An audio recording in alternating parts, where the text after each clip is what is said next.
Good Tuesday morning, everyone, and thanks for joining us from the Ohio AgNet, the voice you know at the News You Trust studio, sponsored by BASF and Beltima Fungicide, the proven number one for the toughest corn diseases with long-lasting residual when you need to be confident your fungicide will perform. I'm Joe Everett. Wake up, Ohio farmers. Ohio's Country Journal is bringing the coffee to you. We're hitting the road and stopping at rural coffee shops, diners, and your favorite morning gathering spots across the state. When we show up, the first 25 folks through the door get a free cup of coffee, a limited edition Ohio's Country Journal mug, and the latest issue of Ohio's Country Journal, all on us. Want us to visit your hometown hangout? Head to ocj.com/coffee shop and sign up your local spot today. Ohio's Country Journal, your source for Ohio farm news. We now turn to what's making agricultural news headlines. Wet weather continues to slow field work here in the Buckeye State. We get a look at those Ohio crop progress numbers. June is National Dairy Month, a time to recognize Ohio's dairy farmers. Growers are also being encouraged to scout fields closely as warmer temperatures increase the risk of insect pressure. And registration is now open for the 2026 Ohio Cattlemen's Association Young Cattlemen's Conference. That's all coming up on today's news feed, delivered to you by Ebert's Field Seeds. Proven local seed performance to Ohio farmers. It's time to start planting Ebert's. Call us at 937-473-2521 or visit online at ebertseeds.com. Now we check in for an update from Brianna Smith on the Young Cattlemen's Conference. Registration is now open for the 2026 Ohio Cattlemen's Association Young Cattlemen's Conference. The conference will be held August 13th and 14th in Columbus and is open to Ohio Cattlemen's Association members over the age of 20 who have interest in Ohio's beef industry. Participants will hear from industry speakers, learn more about OCA programs and beef checkoff investments through the Ohio Beef Council, and take part in advocacy training. The conference also includes a visit to the Ohio State House, where participants will have the opportunity to discuss current issues with elected officials. The experience also includes a hands-on introduction to meat science and carcass evaluation, along with a behind-the-scenes look at Ohio State football practice facilities and a visit to the new, state-of-the-art, multi-species animal learning complex at The Ohio State University. Nominations through county cattlemen's associations or self-nominations are due by July 1st. Learn more about the conference online today at ohioagnet.com. Reporting for Ohio's Country Journal and Ohio AgNet, I'm Brianna Smith. Hey, thanks, Brianna. While the wet conditions continue to put Ohio farmers behind planting averages, let's take a look at those numbers. The Ohio Crop Progress Report is sponsored by Relentless Ag, every acre at peak performance. Learn more at relentlessag.com. Ohio farmers are nearing the three-quarter mark for corn and soybeans planted, even as rainfall has continued to accumulate in much of the state. USDA reports that there were 2.5 days suitable for field work for the week ending May 31st. Corn was 73% planted, up from 63% the previous week, but still behind the 83% five-year average. Corn emerged reached 57% ahead of last week's 45%, but behind the 61% average. As we look at soybeans, they were 68% planted, up from 57% last week, and just behind the 75% five-year average. Soybean emergence reached 52%, ahead of the 38% last week and the 50% average. Winter wheat was 94% headed, well ahead of the 82% five-year average. Ohio wheat condition was rated 60% good to excellent. To learn more on these numbers, you can find the full report today at ohioagnet.com. Now we turn to Dusty Sonnenberg for an update on the current growing season conditions and plant evaluation. Joining me today is DeKalb Asgrow technical agronomist Amanda Schwartz. Amanda, as we take a look at this past spring and the planting season, a lot of rain fell and a lot of saturated soils. In some cases, those soils actually depleted of oxygen because there's only so much space for oxygen and so much space for water. What are some of your thoughts on the impacts that's having on our young seedlings? So a couple different concerns when it comes to waterlogged type soils. Obviously, you mentioned it. The depletion in oxygen is my first concern. Those little seeds need the oxygen in order to survive and grow. So when you're looking at some of those seeds that you have planted, we're looking for a seed that is firm and more white and cream on the inside. If they start to look soft or discolored, darkening, that usually indicates some seed rot. And the other concern I have with heavy rainfalls is crusting. So a lot of these seeds can be crusted under the soil surface, which causes the plant to leaf out under the ground, and that also reduces your overall optimum stand. Well, with as many different fields as we find out there's that many different planting scenarios as well. What thoughts do you have for farmers as they monitor the growing conditions of that crop? If that corn or soybeans are up and growing, I would definitely encourage you to take a look at it as early as possible. See what kind of stand counts you have, and then continue to monitor those fields and those stand counts, see what changes over time, and just try to reduce as much stress as you can on those little seedlings. My guest again today is DeKalb Asgrow technical agronomist Amanda Schwartz. Reporting for the Ohio AgNet, I'm Dusty Sonnenberg. Hey, thanks, Dusty. Ohio farmers are being encouraged to scout fields now for early season corn and soybean pest. Experts say insects such as black cutworm, seed corn maggots, slugs, and other emerging pests can cause significant stand losses if left unchecked. Wet conditions, cover crops, and heavy residue can increase pressure, making regular field checks especially important this spring. Agronomists recommend monitoring fields closely, identifying problems early, and using threshold-based management decisions to protect yield potential while avoiding unnecessary treatment cost. To learn more, you can find this full article today at ohioagnet.com.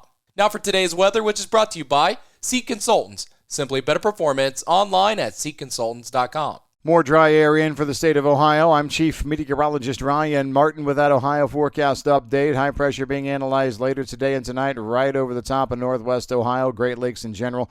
That's going to give us sunshine not just today, but through tomorrow, Thursday, and Friday. At this point, I think we have to watch for a few hit-and-miss scattered showers in northwest Ohio Saturday. But we may not see any significant moisture start to develop here until overnight Sunday night. Now, once the moisture does start here, it doesn't go away anytime soon. Moisture around Monday, Tuesday, Wednesday of next week would take a bit of a break. Then hit and miss scattered showers back to finish the week, Thursday afternoon, Friday, Saturday, and the weekend of the 13th and 14th in general. So there's definitely moisture coming after this dry stretch, but I also think the moisture is coming in usable form, which means it's not coming super fast and furious. We do see moisture every day, but it's going to be in a form that comes slow enough that it soaks in. I'm Ryan Martin. Hey, thanks, Ryan. Stay tuned. We'll be back with more as the Ohio AgNet continues. Hi, I'm Tyler Miller, a soybean farmer from Crawford County. When I grow soybeans, I'm not just raising a crop, I'm creating fuel at home. Biodiesel adds nearly $2 to our bushel price and strengthens our energy independence. If you're not using biodiesel on your farm, now's the time. If you're not sure how to get it, ask your local fuel supplier. Ready to turn last year's crop into this year's fuel? Learn more at soyohio.org. This message is brought to you by Ohio soybean farmers and their checkoff. Be aware, ticks are there. As you head outdoors, remember to avoid tall grass, wear light-colored full-coverage clothing, and use EPA-registered repellent. Be sure to thoroughly check for ticks after you head in for the day. If you find any ticks, remove them carefully with tweezers and watch for symptoms such as fever, headache, or rash. For more information on ticks and tick bite prevention, head over to ohio.gov/ticks. Welcome back on the Ohio AgNet. I'm Joe Everett. With June being National Dairy Month, we get this update from Ty Higgins for today's featured audio. June is National Dairy Month. The dairy industry continues to evolve as consumers rediscover the value, nutrition, and versatility of milk and dairy products. To talk about the industry, past, present, and future, we bring in Scott Higgins, President and CEO of the American Dairy Association Mideast. Always great to see you, sir. It's great to be on the program with you. Thanks for inviting me. Outside of the holidays, I'm seeing you. Outside of holidays, that's right. We're family. So that's right. I have heard from a few people that we are seeing a renaissance in the dairy industry, particularly with milk. What is driving that renewed interest and enthusiasm among consumers of milk? I think the most important thing is that consumers are looking for a clean label. They're looking for something that's nutrient rich, that's safe and affordable. That's one of the things that's really important. And dairy and all the foods we make from dairy are based off of that nutritional foundation that milk is. It's wholesome, it's natural. Obviously, it's, as we say, God's most perfect food. And then we transform it into the tremendous products. We've made cheeses that are absolutely phenomenal. We cube them, slice them, dice them, blend them. You come up with anything you want. The way we package it now, it's in the grocery store. We're making it easy for consumers to access. But they're not only looking for easy, they're looking for healthy. And so dairy foods and the molecular makeup of dairy foods has never been more studied. It's never been more investigated than it is now, because there have been so many companies, Ty, that have tried to create knockoffs, the wannabes of dairy, and they just can't replicate what comes out of that cow. So what we're finding is consumers are coming back to dairy. They're looking for dairy in their coffee. They're looking for nutrient-rich cheeses, and they're looking for nutrient-rich beverages. They're looking for innovation. All of these things have started to come together very nicely. But it had to happen when dairy farmers invested their checkoff money in partnerships, going out and finding companies who had a heart for making the products that consumers want every day, and then working with them and partnering with them to make sure that those products are made available to them in the grocery store shelves, and of course internationally. We've had tremendous success internationally. So all of that, you bundle all those things up and think about what are consumers looking for. Dairy farmers have invested in and made sure that the work we've done, the nutrition science, the validation that we've done through the work of nutrition research, is simply proving time and time again that the foundational value of milk as it comes from the cow is nutrient rich and an incredible product to work with to start with. All these new ideas at the grocery store, at the restaurant, yet there's one tried and true place that we found milk ever since you and I were kids. That's in schools, and here on June 8th, a very important date for milk in schools with some big changes coming, another big win for the dairy industry. When the schools made a change and our federal feeding programs prohibited children to have access to whole and 2% milk in schools, we've been challenging and trying to reinforce the benefits that whole and 2% milk have with children. And so for the last 2 decades, after 83 projects that are funded by dairy farmers and partnering organizations and health organizations, we've renewed the confidence in the nutrition community that children need whole fat. They need some form of fat in their bodies for body composition development, for brain development, and for satiety. Just being able to drink a beverage that makes you feel fuller longer. And so when it comes to schools, we've been able over the last several years to enhance the conversation and help the school food service directors become aware of this project, but it took federal legislation to get us over the hurdle. So now we have a federal law and the new dietary guidelines that are saying schools can now offer 2% in whole milk. The challenge we have now, Ty, is getting those school food service directors to make that decision. Consumers have already seen the research, they've already understood the value, they're buying it at home, they're serving it to their children, and now we've got a chance of correcting the course and making it available for kids. Scott Higgins, President and CEO of the American Dairy Association Mideast, joining us as we kick off June, National Dairy Month, here on the Ohio AgNet. Thank you so much, Scott. Thanks for having me. Hey, thanks, Ty. Stay tuned. We'll be back with more next here on the Ohio AgNet. Looking for heavy equipment but don't know where to buy? Purple Wave Auction has you covered. Always online and always no reserve. It's your destination for construction or ag equipment ready to work. We even sell semis, trailers, and fleet equipment for your operation. Best part? It's free to join. Head to purplewave.com. That's purplewave.com. Sign up for a free account and start bidding today. Purple Wave Auction, the easiest and most straightforward way to buy and sell equipment.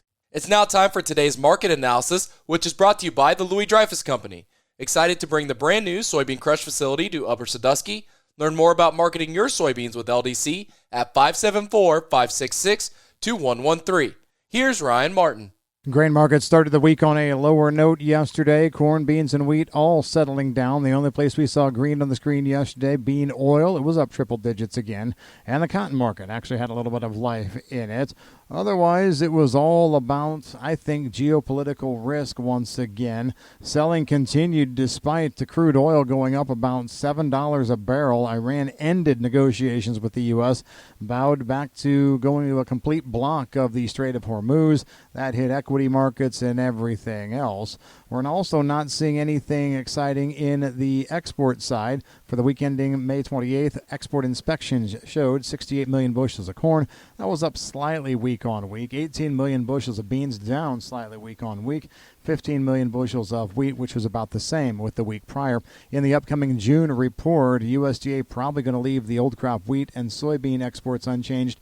Corn exports have to go up. I'm Ryan Martin. Hey, thanks, Ryan. Now let's take a look at your overnight markets brought to you by Seed Consultants. Simply better performance online at seedconsultants.com. July corn, 441.5, down 2.5. July soybeans, 1179.5, down 1 1/4. Livestock from yesterday's close, June live cattle, 249, up 75 cents. And September feeder cattle, 348.67, up $3.32. This is the Ohio AgNet.